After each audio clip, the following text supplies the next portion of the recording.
আসসালামু আলাইকুম আন্টি। ওয়ালাইকুম আসসালাম। আন্টি, আঙ্কেলের কাছ থেকে এককালীন কিছু টাকা নিয়েছিলাম। আসলে আমার সমস্যার কারণে আমি টাকাগুলো দিতে পারিনি। এই টাকাটা রাখেন। আচ্ছা আসি আঙ্কেল। চাচি, এ ধরুন এই টাকা। কিসের টাকা?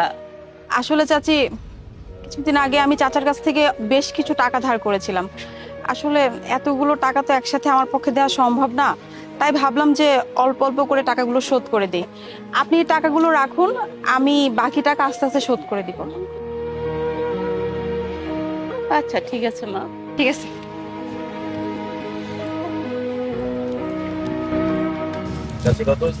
কি কি খাইছেন? একটা চা, এই রুটি আর হচ্ছে এই যে এই মিষ্টিটা খাইছি। এই 50 টাকা হয়েছে। এনেন। আজকাল লোকজন অনেক ইমানদার হয়ে গেছে, তাই না? মানে?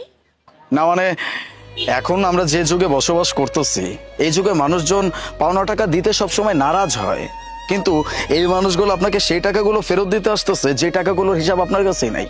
বাবা, এরা এখানকার কেউ ম্যানেজার, কেউ লেবার, কেউ বা সুপারভাইজার।